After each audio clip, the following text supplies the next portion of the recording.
Hi అండి. ఈరోజు అయితే నేను మీకు తెలంగాణ స్పెషల్ అయిన bagara rice with chicken curry ఎలా చేసుకోవాలనేది ఈ వీడియోలో ఫుల్‌గా డీటెయిల్‌గా చూపిస్తాను. వీడియో నచ్చితే కానీ లైక్ చేసి సబ్స్క్రైబ్ చేయండి. అలాగే మీ ఫ్రెండ్స్‌కి కూడా షేర్ చేయండి.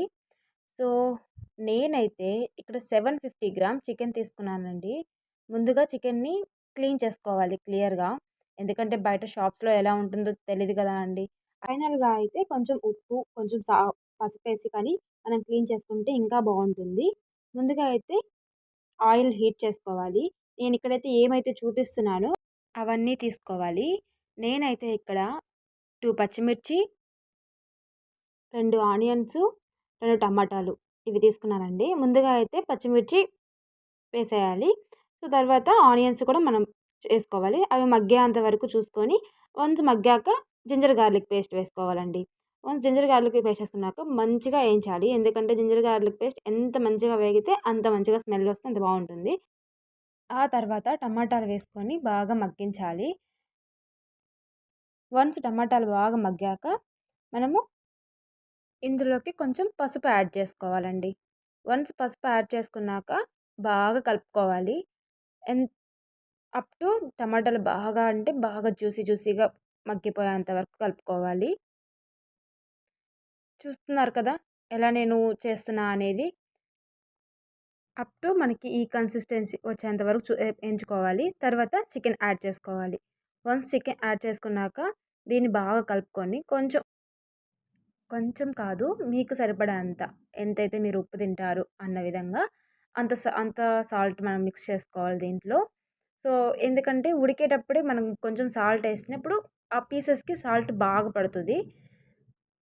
నేనైతే ఇక్కడ 1 స్పూన్ ఆఫ్ సాల్ట్ తీసుకున్నాను. అలాగే కొంచెం తీసుకొని నాకు రుచికి సరిపడిపోయేంత కారం కూడా తీసుకోండి. నేనైతే కారం ఎక్కువ తింటాను కాబట్టి ఆల్మోస్ట్ మిర్చి ఏసుకున్నాను. అలాగే 1 టీ స్పూన్ ఆఫ్ మిర్చి పౌడర్‌ని యాడ్ చేసుకున్నానిక్కడ.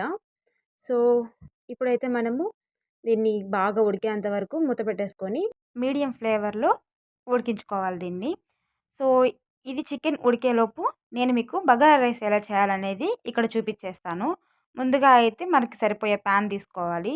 నేనైతే ఇక్కడ 2 గ్లాసెస్ తీసుకున్నాను కాబట్టి ఆహ్, ఈ ఈ సరిపోయే పాన్ తీసుకున్నాను. నేనైతే దీన్ని యాక్చువల్‌గా బగారా రైస్ చేయడానికైతే నేను ఘీ మాత్రమే యూజ్ చేస్తాను. నాకు ఆయిల్ యాడ్ చేయడం ఇష్టముండదు. కానీ నా ఫ్రెండ్స్‌కేందంటే వాళ్ళు ఘీ పెద్దగా తినరు.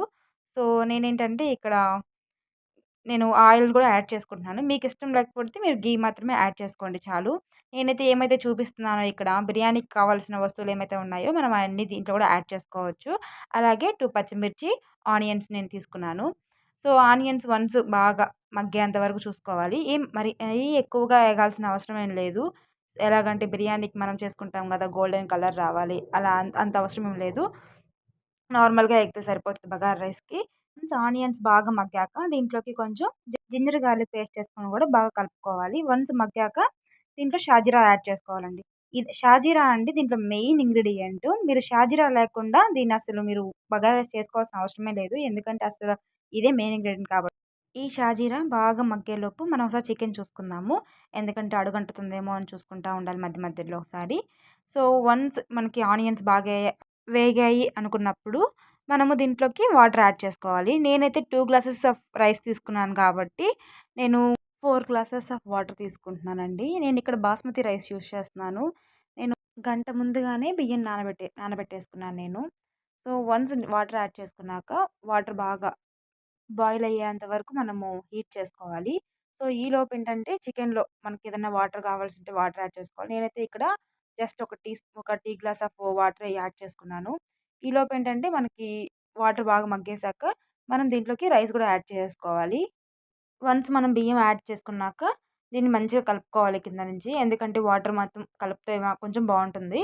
సో, వన్స్ మనం అన్నీ కలుపుకున్నాక దీంట్లోకి కొంచెం పుదీనా, కొంచెం కొత్తిమీర కూడా యాడ్ చేసుకోవాలి. ఇవేనండి మనం బగారా రైస్‌లోకి వాడే ఇంగ్రీడియెంట్స్. ఇంకేం పెద్దగా యూజ్ చేయము. వన్స్ మనము దీన్ని బాగా మిక్స్ చేసుకొని కొంచెం టేస్ట్ చూస్తే మనము మనకెంత సాల్ట్ సరిపోవాలో మనకు సరిపోయేంత సాల్ట్ తీసేసుకొని దీన్ని మీడియం ఫ్లేమ్‌లో పెట్టి ఉడికించుకోవాలి. సో, వన్స్ మనము దీన్ని ఉడికేలోపు మనం చికెన్ చూసుకుందాము. నేను చికెన్ ఏంటంటే ఇక్కడ ఈ కన్సిస్టెన్సీ వచ్చే వరకు ఉడకబెట్టుకున్నాను. చూసారు కదా! ఎంత సాఫ్ట్‌గా ఉందో. సో, ఇలాగా ఉడికించుకోవాలి. సో, వన్స్ ఇవన్నీ మనకి పీసెస్ బాగా ఉడికిందనుకుంటే, దీంట్లోకి మనకు కావాల్సిన మసాలాలన్నీ యాడ్ చేసుకుంటాను. నేనైతే ఇక్కడ చికెన్ మసాలా, ధనియాల పొడి అండ్ గరం మసాలా యాడ్ చేసుకున్నాను. సో, వన్స్ మనం ఇవన్నీ యాడ్ చేసుకున్నాక కొంచెం కొత్తిమీర కూడా యాడ్ చేసేసుకొని, మూత పెట్టుకొని బాగా కొంచెం మగ్గేదాకా ఉడికించుకోవాలి. నేనేంటంటే ఈలోపు ఈ బగారా రైస్‌లోకి లాస్ట్‌లో చివరన టచప్‌గా కొంచెం నేను ఘీ అండ్ కొత్తిమీర యాడ్ చేసుకున్నానండి. అంతేనండి, bagara rice and chicken also ready అయిపోయింది మనకి. సో, మీకు కూడా నచ్చితే ఇది నాకు కామెంట్ చేయండి. థ్యాంక్ యూ అండి.